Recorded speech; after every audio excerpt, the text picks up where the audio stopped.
Hello all, my name is Shanai Thakkar and I'm going to tell you how can you amplify your brand using YouTube.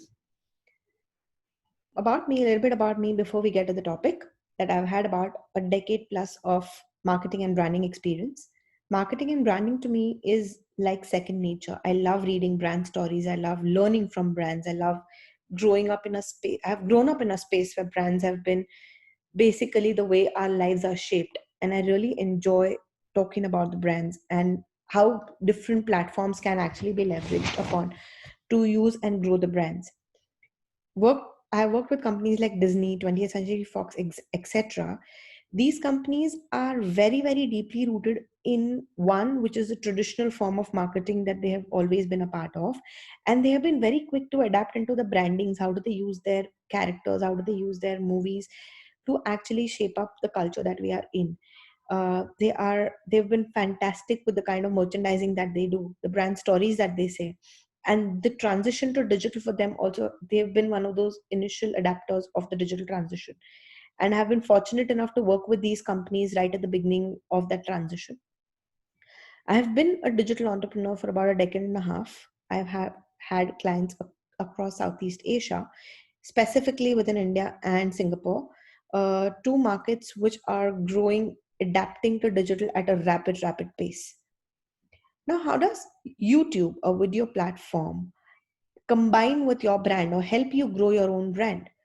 Before we get to specifics, let's just look at some of the numbers, and that will give you a sense of why. And since numbers usually are absolutely to the point, they actually can help you compare to different situations.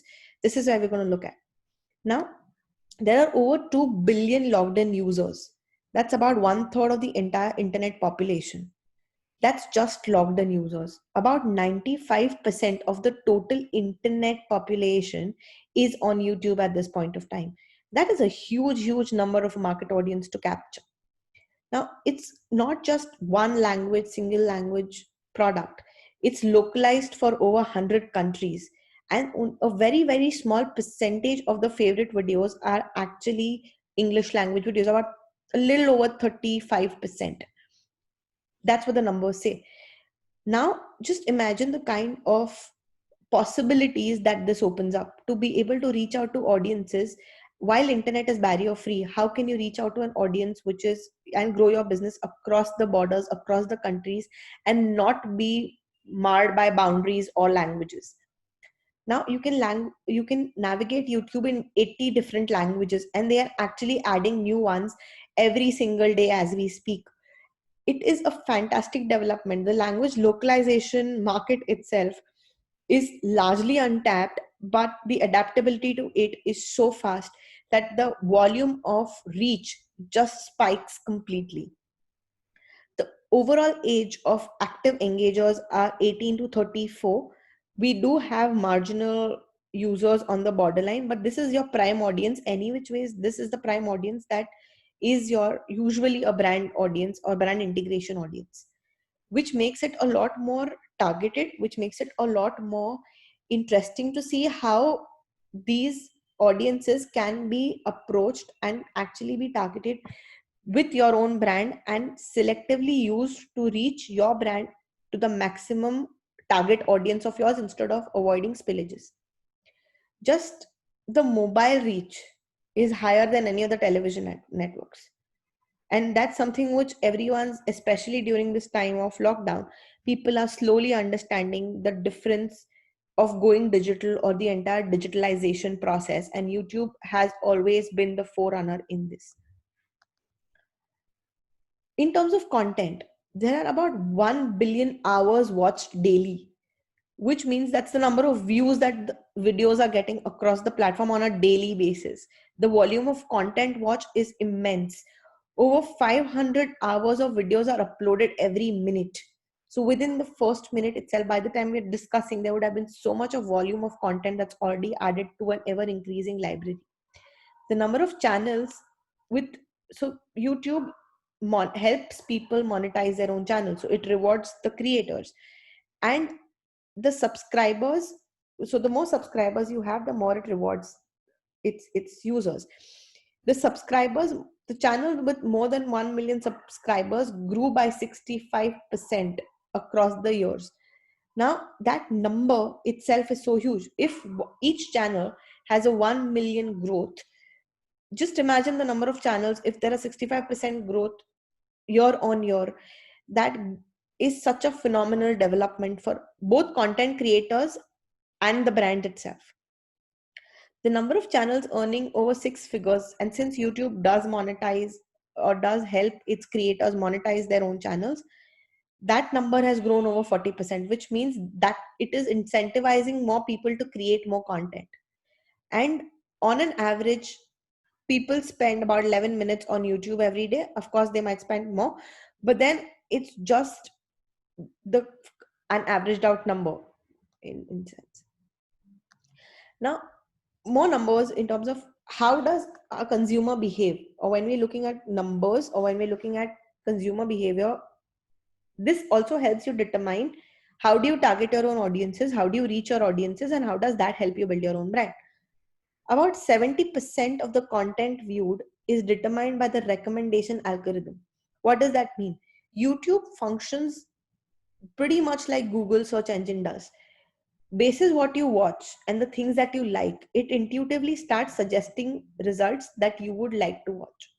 It will go by your interest. So obviously there is an active choice of interest that you will do. And then the kind of videos that you will watch basis the suggestion that it gives you. The more it recommends, the more videos you watch basis its recommendation, the algorithm starts getting more and more specific, which means for any brand to target its audience becomes even more specific and more lot more value driven. 70% of the views are on mobile devices. Of course, people are watching a lot more on their mobile devices than they are on their PCs and their laptops anymore. That's a trend that we are seeing across the internet platforms and transitions. YouTube, by just advertising revenue, and since the advertising is so targeted, brands are willing to pay more to YouTube to get that kind of a return on investment that they're doing on their ads, because they're able to reach that right kind of target audiences. And that precisely is why we're looking at an, even with the kind of current scenario, about a number of 5.5 billion just from the US. And that's just one one part of the entire YouTube community that we are talking about.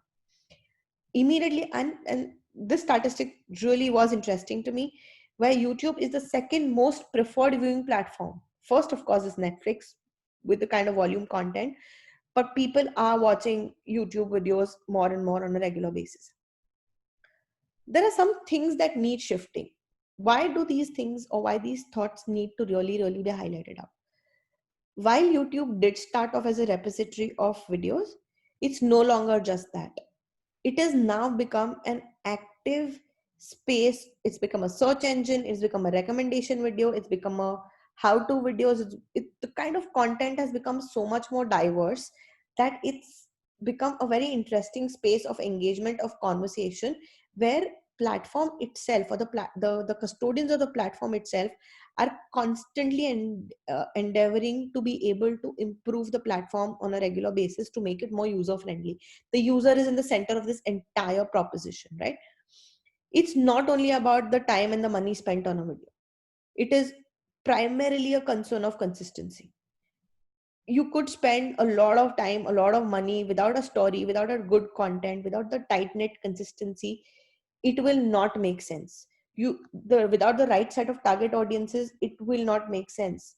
You can have the most brilliant video out there, but without the audience and right targeting, it will not even reach the people that it's supposed to reach. Now it's not, and a lot of brands have do not opt for YouTube willingly because they really think that it's just a space where viral influencer videos. So they usually, the best collaboration that they sort of see is collaborate with any of these influencers, and then look at creating a viral video where the brand name gets carried across the places. That has been a major shift across the years for YouTube. It is not just a space for viral videos. It is a brand's opportunity to tell its story, to tell its conversation, to talk and connect with its audiences and hear what they have to say. With, like, it is the second most viewed platform, is the second biggest search engine. Of course, the first being its parent company, Google. Now, how does uh, YouTube, or why is YouTube so important? Where does it, what are the USPs of the platform? Why should a brand consider doing it? Why should your brand consider it? Why should your personal brand consider it? Why should your company's brand consider it? The very important part, or the shift that YouTube has had in its own conversation, has been that they've shifted from, not from the idea of having maximum views, to actually focusing on audience retention. They don't care how many views. I mean, of course they do. They views is one of the important considerations, but to get those views, you have to have an audience retention, a, an ecosystem which supports audience retention. And how does that audience retention get supported? Is by rewarding, by actually encouraging great content. And when you reward great content, and great content gets created, the audience will keep coming in. The more gimmicky your content is, after a point of time the audience will really lose interest, so there won't be a repetition or a recurrence for them to come and watch your channel. Now, the more time the video is watched, it's again no longer about just, okay, I watched, I've gotten a view and I move on from it. It's primarily about the watch time of the video. If the video is about half an hour, 1 minute, whatever timeline that there is, the better the videos are watched, the higher the higher the rank goes of the video. There's also an intuitive algorithm. So as you start choosing, the game in YouTube today is its algorithm. That's its core. The more you engage, or the more the user engages with the platform, the more the algorithm becomes stronger, the more the user will be able to watch what they want to watch. And while they do enjoy watching what they want to watch, they also formulate a plan where brands can actually serve them what they're looking at, instead of just blindly bombarding them with ads. Now, how does your brand get value, get can how can your brand build its value using the platform YouTube?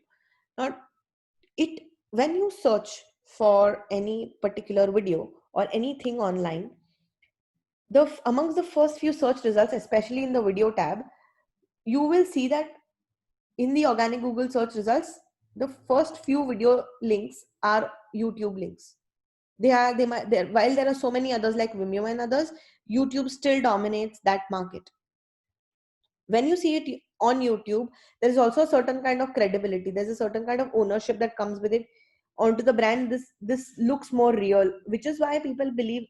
I mean, on the internet front, people believe what they see, and YouTube has a large role to play in that. To your brand, this can also become, if used correctly, this can also become a very, very credible revenue source. So for instance, if you're spending decent amount of money to create a video, over a period of time the platform will become independent, where your own video creation expenses could actually be developed, or your entire ecosystem. There could be times when there could be certain amount of business funding or the marketing costs that could be offloaded by using AdSense and using revenue, basically using YouTube ecosystem to create revenue for yourself. You can also create a lot of collaborations. uh, like we initially discussed, there are a lot of influencers that are on YouTube who create content already. All that they look for is brand associations, and you can collaborate with them. You can also have multiple brands collaborating with each other of the similar ideologies and similar thought process.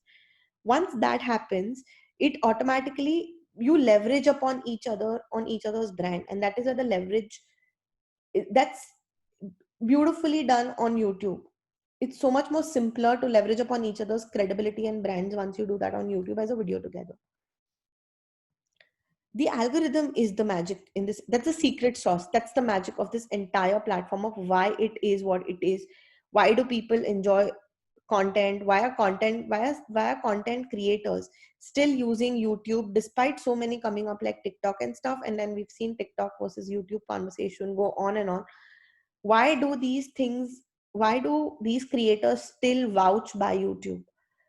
First, it finds it, because the algorithm is so precise, or it's so intuitive.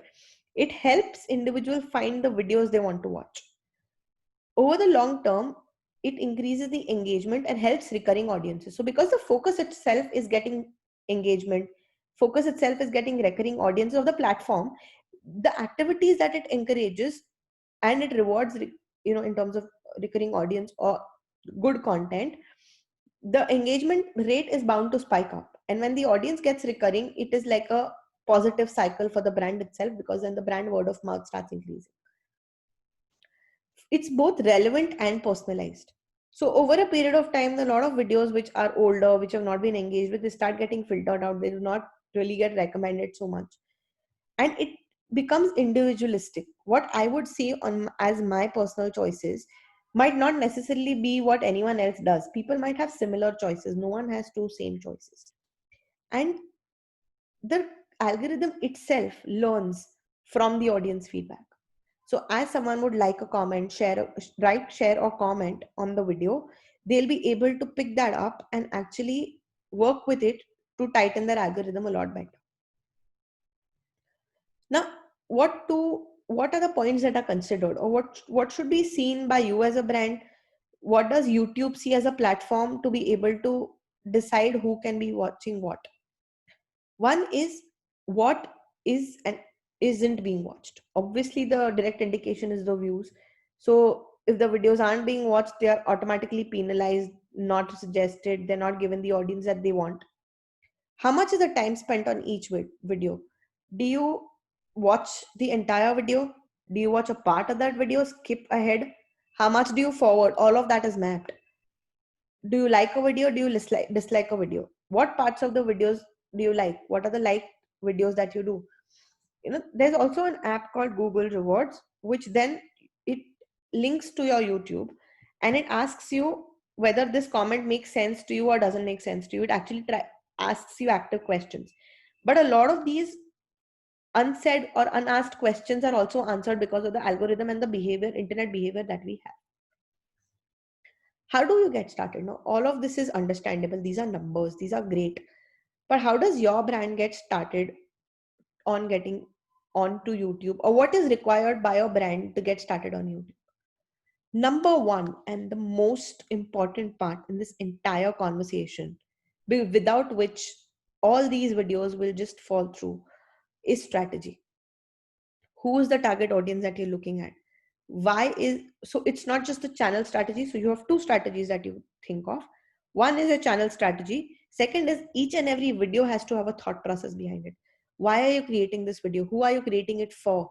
What does it need to say? What are you trying to get people to do? What's the call to action? What are the discussions that are happening there? That's very, very important. Where do you see this channel grow? What are the numbers that you would want? What are the view numbers that you would look for? How many subscribers do you want to target in a span about of 6 months to 1 year? That needs to be clearly mapped, and every activity has to be planned basis that. Second is right expectations. Putting up one video and just putting it out there is not the answer. It's you really need, it is not going to be viral. A lot of people after initial viral videos would come and say we want our video to go viral. That's not how virality works. Virality, behind that virality, there's a lot of harsh hard work. Things that have worked, things that have not worked have been filtered out, and that is only post all of those learnings is when that one video has gotten viral. It's just the point of setting your expectations right of the video. Of course, that video will do well. You just need to understand how well, or what realistically understand the performance of the video. Third is consistency. Now, it's not necessary that you will always have 100% perfect video. But if you decide to put a video once a week, or if you do decide to put a video twice a week, or once a month or twice a month, consistently maintain that. The more you maintain consistency, the better the chances of the channel doing well, people coming onto your channel, being rewarded. That works really, really well for most popular channels. If you look at, you will be able to see that they've got a lot of these aspects covered, and their basic secret sauce, or the point of where they've become successful, is the consistency that they've put out content in. Again, not every content that they put out is great. Not every video is gotten complete million views, but they have ensured that that content is on the platform irrespective. there is one of the internet influencers called Gary Vee. He's written a few books as well, and his one of his a lot of his videos actually make a lot of sense. One of the videos that I ended up watching was exactly about consistency. There is no perfect video, but there can be a right timing, and that's the timing that you choose. Also, what is the target audience that you're serving a video to? Be very clear with your target audience as well. The target audience is extremely important. Why is that? You can go as wide as you want to. Television always did, but that's the whole difference between digital and television. You can actually micro target your niche audiences who can actually be the person who can who would be buying your product, would be interested in engaging with your brand, would be wanting to connect with you and to talk more, would be your brand custodian. Why would you want to go mass when you can actually, at a fraction of a cost, start looking at people on a more niche level? Plus, the entire conversation needs to be kept simple. Don't get into these really, I mean, there's so much of analysis that we end up doing with these numbers, with, oh, this one's got 1 million views, let's analyze what this person did. Do not go by analysis. Of course, keep certain checks and balances in mind. But all you need to get a good video out there are ideas, your mobile phone, because mobile phone cameras are really, really good nowadays, and a tight storytelling. That said, you also need a good editing team. You need a couple of writers here and there, but then these things can be achieved by very, very lucrative collaborations as well. Now, where are the places where people would discover your video? On YouTube, there are various checkpoints or various pages where people can find what your video is, and a lot of it is discovery. They might not be specifically looking for your video, but if everything done correctly, your video will be one of those that will be found there. First is the homepage on video. So it has got suggested videos, it's got subscribed videos, it's got entire summary of what you could find on the homepage. That's where you can actually, all the rest of the below are already on the homepage, but you can still find them right there. Second is basic keywords and relevance. So if you've searched for a video, you'll be able to find if you're looking for, let's just say, how to operate iPhone 11, or if you're looking at how do I design on any of the designing websites, with those keywords that have been used, the ones that have done very, very well in their explanation, these were the ones or who come up and pop up first. The ones that have gotten great comments, these are the ones that pop up first, and so in the search, and those keywords are the most relevant keywords for you. So as you search, they are mapped against your search. Third is the trending videos. While trending videos are already on the homepage, you'd also find them as a separate tab where you can see what are the people watching. Trending videos are usually what a large volume of people are watching at that particular point of time. Then is suggested videos. Based on what you've searched, what you've seen, what you've watched, there is a possibility of being suggested a few set of videos. And then there are subscriptions. So when you've subscribed, there are a lot of channels that you would want to subscribe to. You've seen the first video, you've seen the second one, and maybe, and that's the end. At the end of the day, the channel creator is looking for more subscriptions. So as you do that, as you watch more videos of the person, it will prompt you, would you want to subscribe? And as you subscribe, every time there is a new video that is uploaded, you would get notifications about it. Now, being a part of the Google ecosystem, YouTube does have its own advantages. The most crucial advantage that it has is the SEO advantage.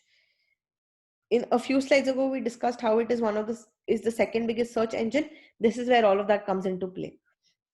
Now, YouTube just isn't on video platform conversation. It goes a lot beyond that. You find it across videos, you'd find it across websites, you'd find them across everywhere that you'd go. Wherever they have linked their videos to the YouTube, that's where you'd already find the backlink to the actual channel.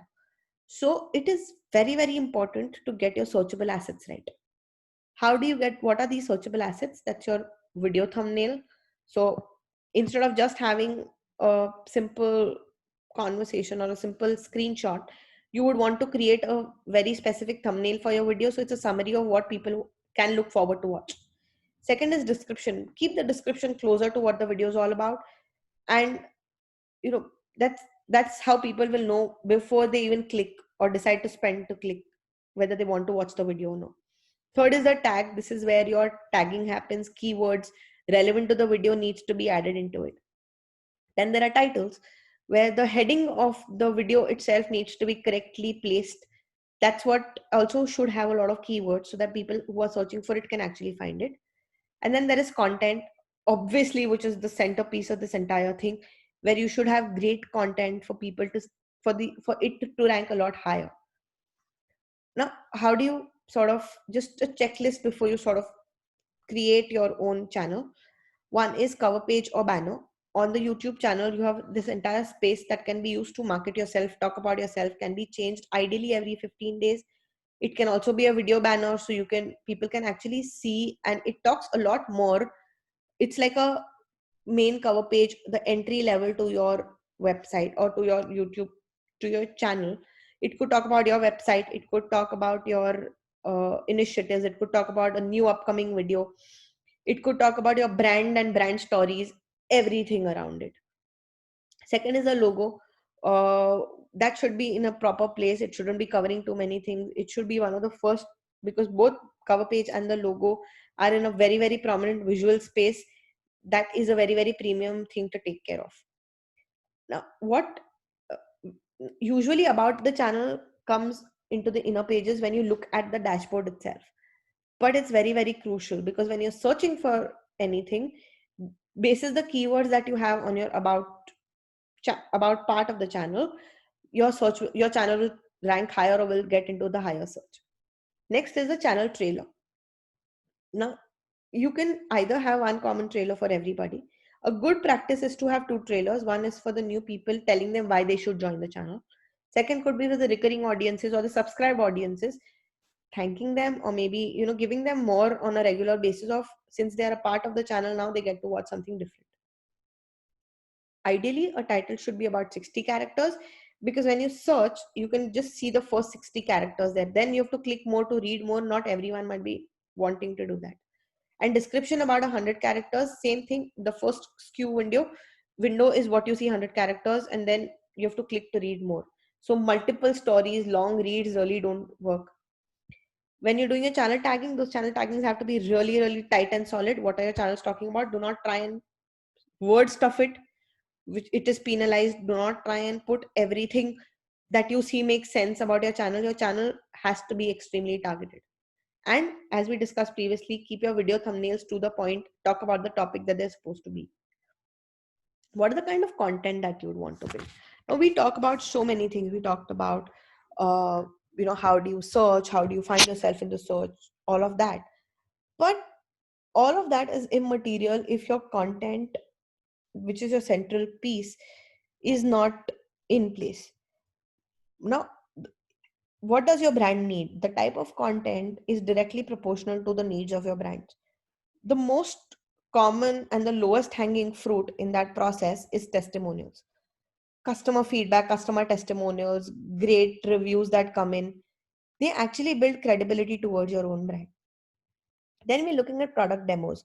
In case yours is a product, or you are someone who has a service and can actually do product demos very well within your industry, people are looking for experts to be able to talk about these sort of conversations or demos.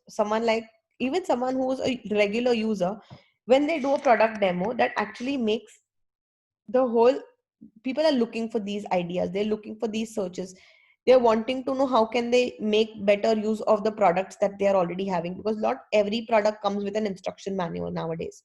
So these product demos are great way to engage with the audiences and maybe get in touch with them for future products and services that you offer. Then there is explainer videos and tutorials. Any software, any product, any service, so while product demos become very, very short videos in comparison, explainer videos actually deep dive into tools, actually deep dive into the entire A to Z. It could run into hours, and specific parts then can be sliced out onto it. A lot of designers use a lot of explainer videos. Any new software gets a lot of explainer videos and gets a lot of support from explainer videos.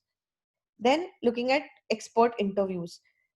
When you have an expert within your industry and when you bring them on your platform, more people would be wanting to engage, more people would wanting to see what they're talking about. and that automatically gives your channel a space, a larger, greater space in the viewers search, organic search, and they want to come back, keep recurring, want to listen to more of what you all have. And then it slowly also places you as one of the experts within the industry. Then case studies. There would have been so many case studies that your business would have gone through. There would have been case studies that you would have seen that you would think apply to your businesses. When you talk about these case studies, when you explain these, simplify these for the audience, they, and there is a specific audience for case studies as well, that also helps you or your channel to grow leaps and bounds. Then there's live broadcast. Live broadcasts are, could be multiple aspects. One could be a webinar. Second could be a behind the scene. It could be an event that is going on. Third could be you yourself doing something that you want to talk about, and you just decide to go live and want to engage with a bunch of audiences real time. Why does this make sense? Because when you have when you announce it in advance, it's like a one-on-one interaction with the people who love your brand and who would want to directly speak to the brand custodians or an individual who's the custodian. Instead of trying to complain, talk, discuss, it becomes a little cumbersome. Plus, when a lot of live broadcasts are used by celebrities, es- the collaborations, live collaborations work a lot better because their alert features in people's phones are a lot more effective. Anytime that someone goes live, you'll always find a place where it will be announced in advance. Then there is video blogs or vlogs as they're called. Blogs got changed to vlogs when in the initial phases of YouTube, people were talking about their lives. These people used to tell them of what their lives were like. It was like a video diary of sorts. Like blogs used to be as text, this used to be like a video diary, and people would love to know about what's going on in some YouTube influencer's life. And that's where it developed. And as you do that with a bunch of people within your brand, it could be multiple ways that you could use vlogs. You could use them as, within your organization there could be someone who's learned a few things extra, and that person could be vlogging about their day. You could talk about your day in the office. You could talk about your life within the, beyond the office. You could talk about anything and everything that ultimately ties down to your brand. So there has to be a circle to it where it is reaching what's the point of this all conversation. And then there is event and behind the scenes. When you have an event, there can either be a full blown video of the event that you could broadcast, or it could be a live broadcasted event. And then there could be pieces which could be behind the scenes that the audience would be interested and engaged with. But there are some of the tips that you can actually use to, you know, make your videos better or your content better. One is have a very clear call to action. If you want someone to buy something, tell them this is the link, buy something. If you want someone to subscribe, tell them here is the clear subscription button, please subscribe. If you want someone to activate their notification, tell them there is a bell icon, please activate your notification. If you want them to visit your website, tell them please visit my website and read more about what I have written in or talked about in this on a regular basis. If you want them to like, share and comment, tell them please like, share and comment. Do not expect people to understand and do it without a clear call to action. The chances of people working better with a call to action are a lot higher than otherwise. Second is a define your, have a definitive objective for your video. Define why are you creating this video. If you do not have that why, and we see a lot of those videos out there where without that why there is no, they don't know what they're seeking, and it doesn't make sense. Neither are they able to get a set of audience that they're seeking, nor are they able to grow their audiences over a period of time. They just fizzle out. If you want to make it gimmicky, you want more people to come and share and make it more gimmicky, be defined about it and own it and work around it that way. You want to talk about your, touch an emotional chord with your audiences, own it. Own whatever you're talking about in your video. Then keep the takeaway is very simple. If it's a learner's video, if it's a coaching video, or if it's something that of a DIY, or you're showing something to someone, make it very simple. Do not try and complicate it. Do not use big words. Do not make it very tech heavy or jargon heavy that people just forget and move on and get bored. Entertainment doesn't necessarily have to be over the top discussion. And then look at attention to detail. When you are talking about a particular conversation, when you're talking about a specific thing, make sure that you know the product or the service in detail. Micro things need to be managed, especially when you're talking about color, when you're talking about space, when you're talking about people. All that information has to be well detailed out. Even when you're shooting, for instance, pay an attention to detail. How is it going to look on different screens? How is it going to be, because it's a video content at the end of the day, how is it going to be seen? Is it going to be 4K? It's going to be 2K? What are the kind of things that you want to look at? What's the kind of camera you want to look? Do you want to do a multi-camera setup? Do you want to do a single camera setup? Those kind of details really need to matter before you actually start shooting your video in the first place itself. Then be consistent, which we've already discussed a few slides ago. Consistency, without consistency, no matter how great your content is, it's going to get lost. So be consistent, be in people's memories, be refreshed, and just be there. Then break things down. If there is a concept which is very, very complicated, break it down into small bite-sized conversations for your audiences. It could be across one video, it could be across multiple videos, it doesn't matter. Then look at your brand identity. Does the video that you create align with your brand identity? If it doesn't, do not even spend time on it. Your brand identity is what you wish your brand to be known for. If you are a serious brand, you might not necessarily want to leverage upon a very, very comic video. You might have a comic come and talk about something more serious. So you have someone that you've leveraged upon their audience base, but they're also talking something which is very uncharacteristic of them. This then means that you're able to actually entice your audience, saying that, oh wow, this is something new that I've gotten. Then be patient. One video is not going to be viral. One video is not going to get a million views.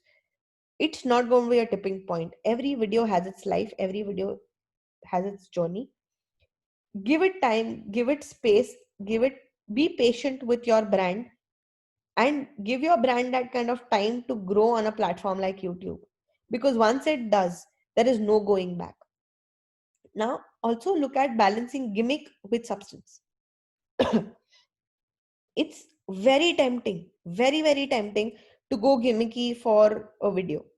Why? Because gimmicky, stupid, silly stuff gets consumed a lot faster, reaches a lot faster, wider than something with substance. But it's good to have it in moderation. Do not just focus on gimmicks for your brand. Now that you've created your video, or now that you've created your platform, next is where am I going to get those views from? You've pressed your video, you have everything there. Where are the views going to come from? First, you actively share it across social media platforms for your own brand. Once you do that, you slowly see the growth. You see the audience that's not on YouTube or on your YouTube engage with the with your work.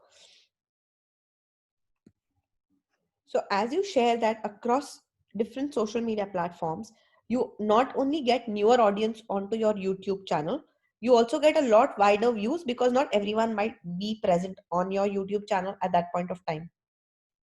Second is integrate across websites and blogs. It might not just be your own website and your own blogs. It could be various other websites. The video could be good enough to be shared with relevant websites of the similar topic. Maybe collaborate with them and try and get them to get your video on those links.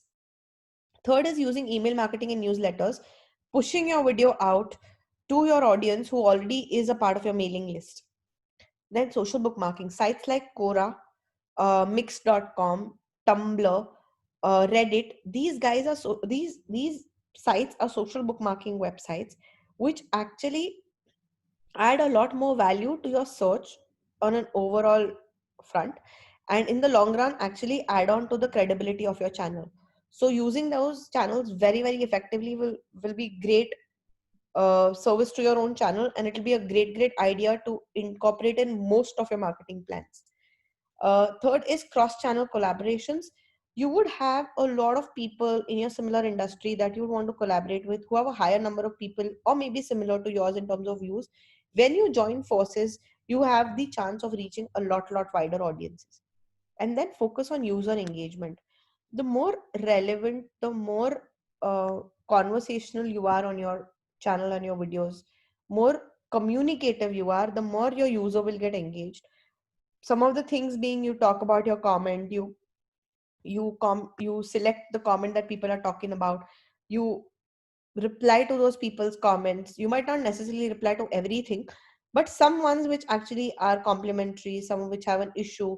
When you resolve conflict, the user automatically gets more engaged. That's pretty much it on how do you leverage your brand on YouTube. If you have any specific questions about your brand, I'm happy to connect with you guys on my email ID. Anything else, just feel free to get in touch. And it was lovely speaking to you guys and looking forward to hear from you guys very soon.